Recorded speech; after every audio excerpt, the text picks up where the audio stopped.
Napoleon Bonaparte became French emperor in 1804. He took pains to highlight his rise from humble nobility to imperial status through sumptuous portraits. Another option to bring a little splendor into your world is to hire the services of a court jeweler to adorn the emperor and his women with jewels.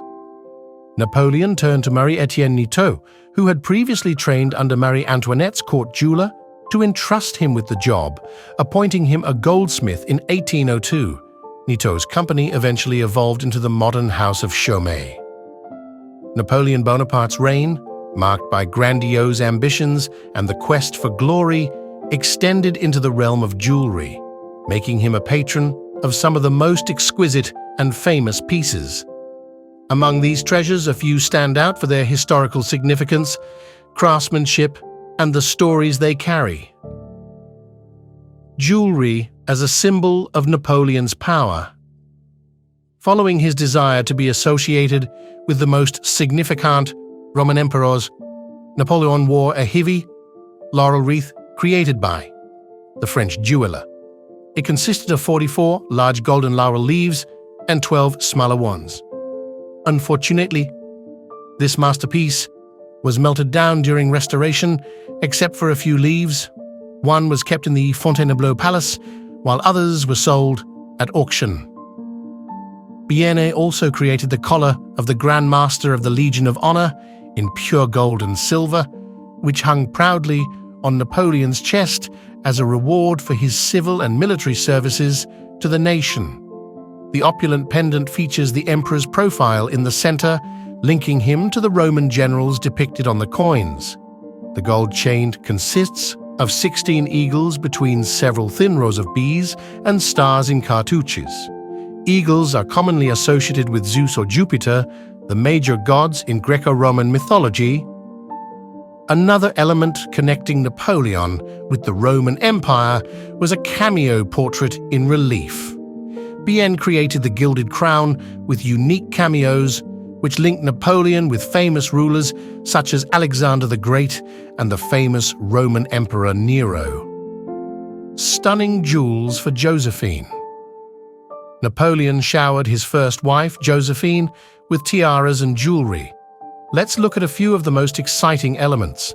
When Napoleon proposed to Josephine, he presented her with a charming gold ring, set with pear-shaped stones, a diamond and a sapphire. Each stone weighs about 1 carat. The ring sold in France in 2013 for a whopping $950,000.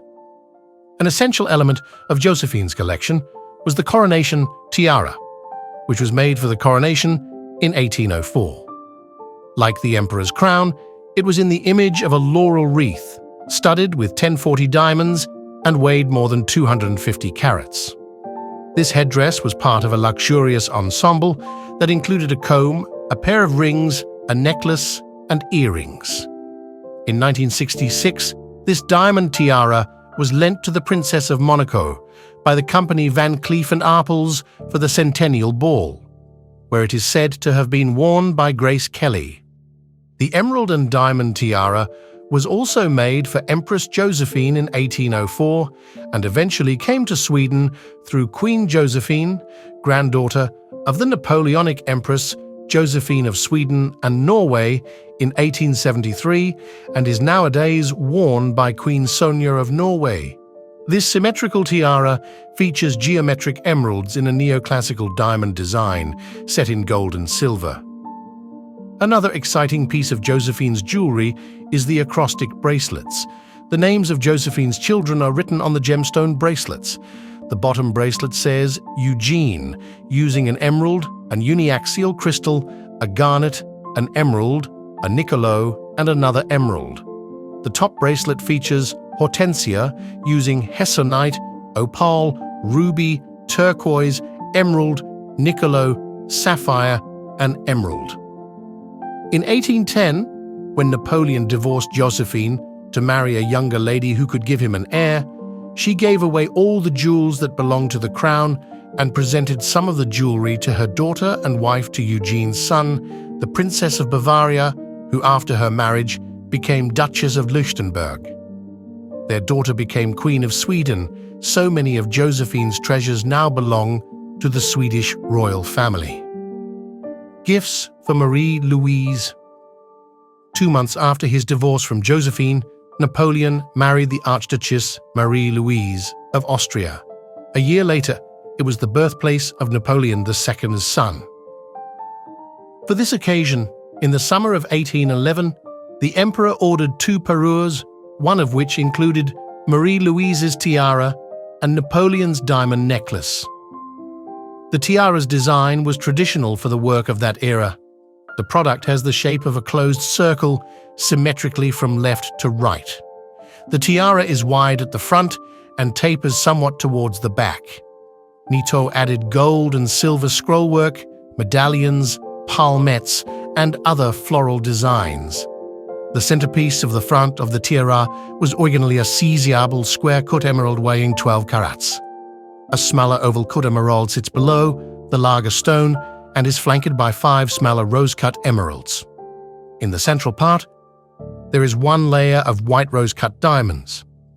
Marie Louise's tiara contains 79 high-quality Colombian emeralds from the Muso mines, 1,002 standard-cut diamonds, and 264 rose-cut diamonds of various sizes weighing more than 700 carats.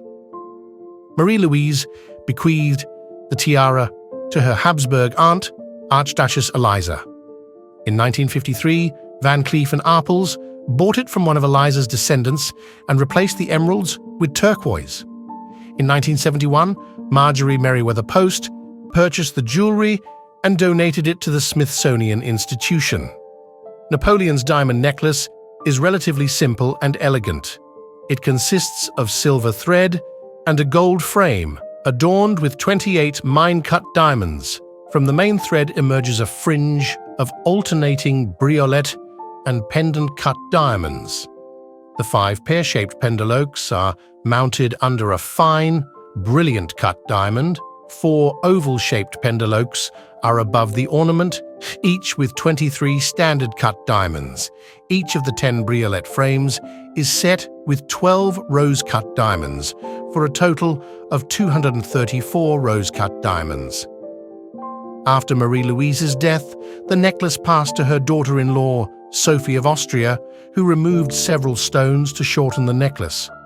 It is still unknown where the earrings made from these stones are located. The necklace remained in the Habsburg family until 1948, when Prince Franz Joseph of Liechtenstein sold it to a French collector, who sold it to Harry Winston. In 1960, Marjorie Merriweather Post purchased the necklace in its original case and donated it to the Smithsonian Institution. Today, the piece is displayed in the Gems Gallery of the Museum of Natural Sciences next to Marie Louise's tiara. The jewelry of Napoleon and his ladies continues to fascinate both jewelry enthusiasts and history buffs. The emperor's era was marked by a unique combination of exquisite style, grandeur, and symbolism, leaving an indelible mark on the jewelry world. Whether we're talking about a cameo pendant, an extravagant pearl bracelet, or a romantic sapphire engagement ring, these pieces pay homage to an era when jewelry was more than just decoration, but a symbol of strength, love, and style. These pieces of jewelry are not only artifacts of immense beauty and value, but also carry within them the legacy of an era defined by ambition, power, and the arts.